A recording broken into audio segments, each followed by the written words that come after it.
Check out carmarshal.com. The link is in the description. They help support us. No one disputes that Tiffany McNeil was drunk and out of control when her husband called 911. The question is whether police assaulted McNeil on her way to jail. Tiffany McNeil lies in a pool of her own blood. Coldwater police say she launched herself toward an officer, forcing him to take her down.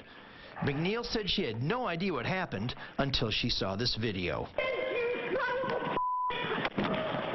The trouble started on July 24th, when McNeil and her husband fought. She admits she had been drinking. Police say her blood alcohol level was .21, a dangerously high level. Police arrested her and took her to the Branch County Jail. This is how we do this. Okay, I told you to relax. There's no question McNeil was upset. The dispute is whether she posed a threat to police.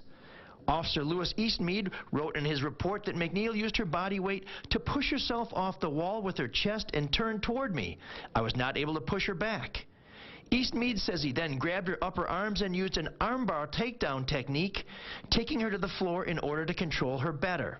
Tiffany! McNeil says she has no memory of her time in the garage or being hospitalized afterward. She remembers being arrested, then waking up in jail. I woke up, my head and face, my whole body was bruised pretty badly. My hair was full of blood. My face was unrecognizable. It was completely swollen and black. It was actually still pretty bruised when I got out 23 days later. McNeil says she has no idea how she received her 17 stitches. I had no clue, and nobody could tell me. Or would tell me. It's not such a mystery to her lawyer, Solomon Radner. This cop literally grabbed her and threw her face first onto the concrete and split her head open. It's not hard to imagine why she can't remember things now. McNeil was charged with domestic violence and resisting arrest. She pleaded guilty to the domestic violence charge. Records show she has struggled with alcohol and police before. She acknowledges that police are needed to resolve disputes like the one she got into, but says there's no excuse for how she was treated. I was astounded. I could not believe that an officer had done this to me. Regardless if there is fights and people need officers to come and maybe apprehend them, but not what happened to me under any such circumstance whatsoever. Does that need to happen? Coldwater City Manager Keith Baker told me he could not comment on the lawsuit because it was just filed and he had not yet seen it. He said, however, that he was familiar with McNeil's encounter with police and believes the officers acted appropriately. As you can guess, McNeil's attorney disagrees. Anybody else who would do something like this, grab a handcuffed person, slam that person face first onto the concrete so that they split their head open, requiring stitches and hospitalization, anybody who does that would belong in prison. Anybody who does that in front of 5 other police officers would get arrested on the spot. The vast majority of police officers deserve our respect and deserve our support, but things like this do not help them. McNeil says she only learned how she was injured after a woman at the jail recommended that she have her lawyer get a copy of the video. McNeil now lives in the metro area. She says she's afraid to go back to Coldwater. Do we know why they were holding her in the first place? Yeah, as you saw, all those officers were male, and because she needs to be patted down for the safety of officers and for herself, she was waiting for a female to be able to come out and clear her to be taken to a cell. Instead, she ended up going to the hospital. And this was a domestic dispute? Yes, and she admits, I threw a water bottle at my husband, I may have thrown some coffee cups at him, and yeah, I was in the wrong. But she also says, hey, listen, so charge me with domestic violence. Don't beat me up. And how can a woman with her arms handcuffed behind her back be a threat to 5 cops? That's going to be one of the key questions as this goes forward in the courts, because, you know, the officers say various things. One says he launched her at him. I don't really see that in the video, but, you know, I'm not an expert. And another officer who was a witness says that she fell. And I think that right there is going to be tough to prove. And so the attorney here says that he not only has a case of police abusing their authority, he has a cover-up.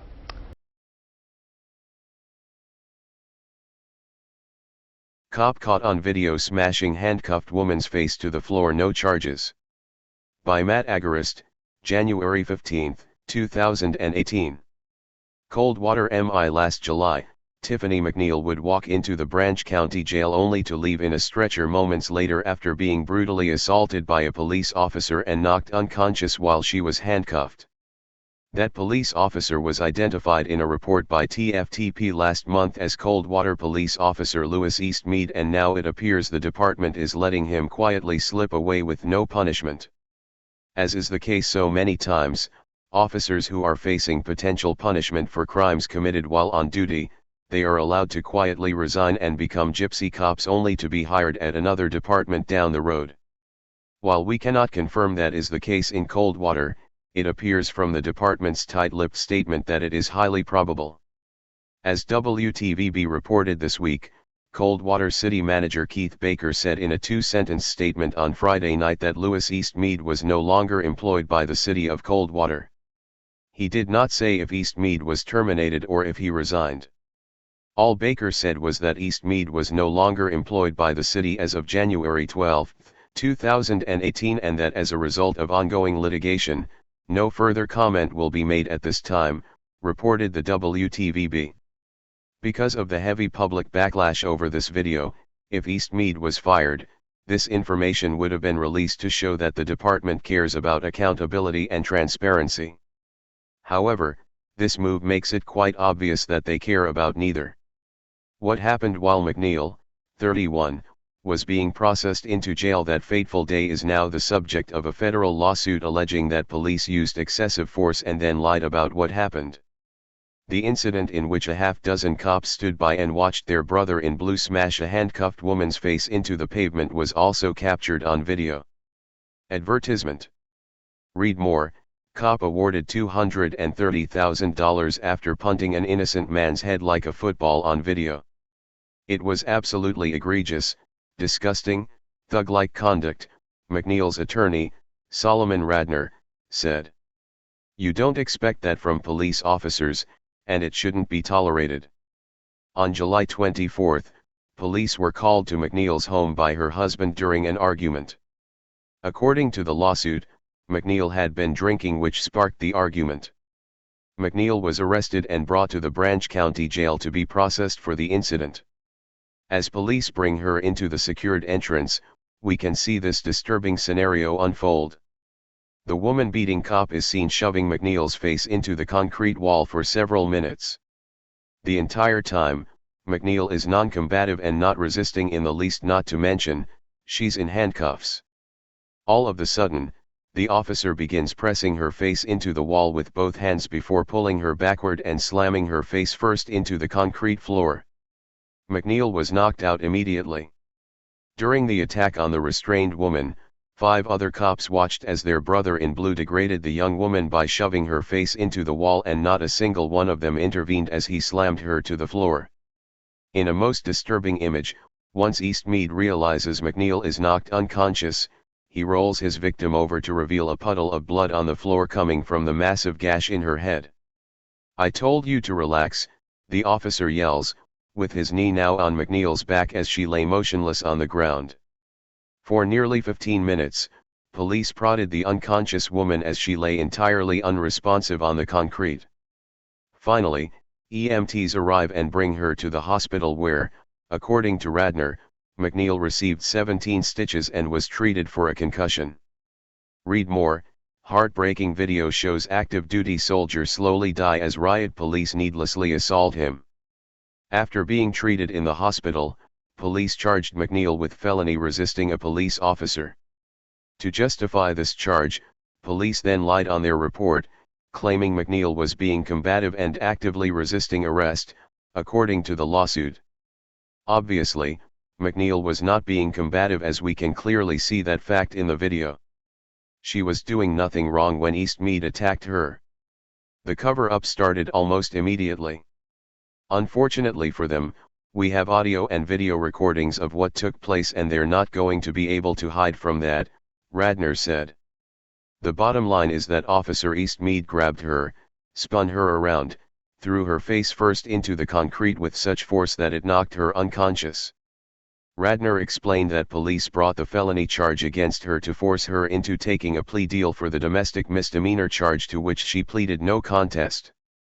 The felony resisting charge was then dropped.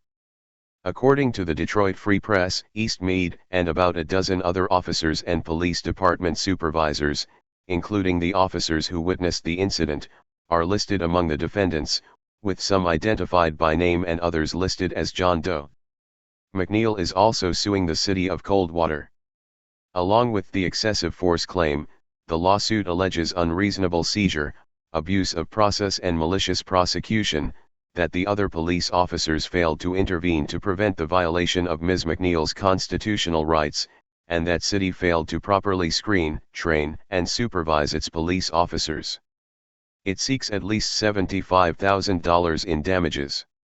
Read more: Jews and Arabs unite in solidarity against police brutality.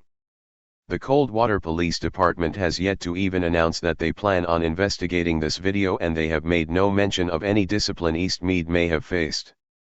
As for McNeil, she is too scared to live in Coldwater anymore and has since moved. Below is a video of what a woman abusing predator does when given unchecked authority and is accountable to no one.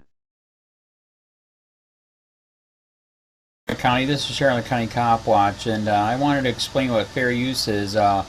You can use pieces of news articles if you're doing it for news reporting, you have commentary, and you're doing it for education purposes. So that's what fair use is, as you can see right here. Another reason why I wanted to make this video is to let you know I have just joined with Patreon. A nice thing with Patreon, I make no money on YouTube. They took the money away years ago, and so this is another way to give, and it's a nice thing too, because you can give monthly. You can give $1, $5, $10, whatever. I do 4 to 5 hours a day on trying to wake the sheeple up on how corrupt it is and different ways that you can fight the corruption. So Patreon is a way that you can do it, and then of course the old way is still there. Donate to Sheriff County Cop Watch with PayPal or credit card. So keep that in mind. 4 to 5 hours a day. I make no money, but the corruption happened to me and I'm sick of it, so I'm trying to wake people up. But my wife would love it if if we could get some help out there. There's 47,000 subscribers. Just think if each one of you subscribers just gave let's say actually yes, $1 a month. 47,000 subscribers gave $1 a month. That would be awesome. That's not going to happen. But anyways, that would be great if it did happen. But do the math in your head. Just think about it. Like I said, 4 to 5 hours a day. I get no money from YouTube. YouTube has gone nuts. You can't do anything anymore. They're taking the money away everywhere. So these are a couple different ways that you can still help out with all this time that I put in. And as you know, I'm in a special situation where, at least I can do it, 4 to 5 hours a day. We have a cleaning company during the day. That's what allows me to do this, and we're debt free. So this is my hobby. I don't go fishing and all that other crap. I try to save the world. So help me out to make the wife happy, man. In fact, if you guys did give $1 a day, and there was 47,000 of you, and you did it, and each of you gave $1, and that was every month, oh my God, yes, I could quit. I could start suing them. Another idea too that we have is, if I got, some funds, we could actually contact everyone that has been ticketed and or arrested and put in jail and start sending them postcards to let them know we're here, and to see if everything went all right, and if it didn't, find out their story. So we could even do more investigations and more lawsuits. Lawsuits take money. So just think about that. 47,000 of you so far right now. $1 a day. $1 a month on Patreon, or $5 a month Patreon, 10, 20, whatever. Just do the math in your head. Help out. This is a lot of work every single day. Thanks.